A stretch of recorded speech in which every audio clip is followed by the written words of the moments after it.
seumpama biji. Shalom saudaraku, selamat pagi. Kembali kita dalam renungan pagi, dan hari ini kita beri tema baru, yaitu di dalam perintahnya. Saudaraku yang kasih Tuhan, setiap orang kepingin bahwa di dalam kehidupan perjalanan kita, apalagi di awal tahun, adalah kehidupan yang menyenangkan, diawali sesuatu yang baik, diawali dengan sekitar yang baik. Tapi kita kadang-kadang hal itu tidak terjadi dalam hidup kita. Mungkin ada yang terjadi, tapi kadang-kadang sebaliknya, di mana kita mengawali sesuatu yang tidak baik atau kondisi yang tidak baik. Dikatakan di dalam 1 Samuel 23 ayat yang pertama, diberitahukanlah kepada Daud begini, ketahuilah orang-orang Filistin berperang melawan kota Kehila dan menjarah tempat-tempat pengirikan. Ini satu kondisi yang sulit. Sementara Daud sendiri sedang dalam kehidupan yang dikejar oleh Saul pada waktu itu sebagai buronan. Di tengah-tengah dia sebagai buronan, dia harus memikirkan akan satu kelompok atau satu daerah yang namanya Kehila.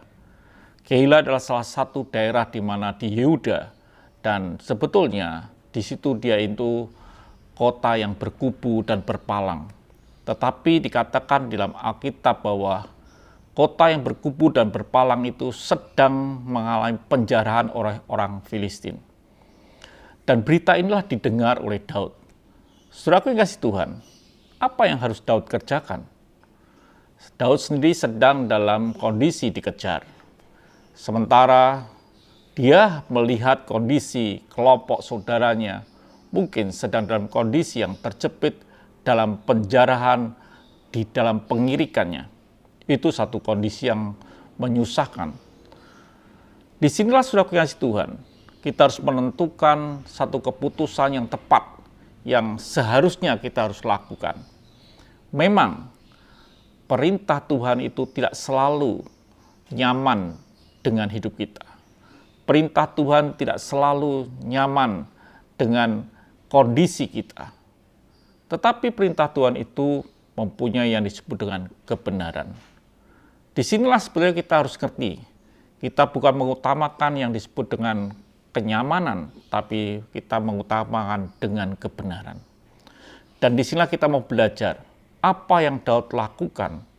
Apakah dia menguntungkan dengan menolong Kehila? Atau mungkin tidak ada balas budi dan lain sebagainya.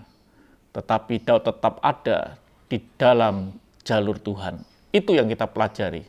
Bila di tahun 2023 yang kita sedang lalui ini, walaupun kondisi tidak nyaman, kondisi tidak enak, tapi biarlah hidup kita tetap benar di hadapan Tuhan. Tuhan memberkati. Sampai jumpa esok pagi. Mari kita berdoa. Terima kasih Bapa, biarlah kami tetap hidup di dalam jalur dan rencana Tuhan, supaya kami benar di hadapan Tuhan. Terima kasih, dalam nama Tuhan Yesus Kristus kami sudah berdoa dan mengucap syukur. Amin.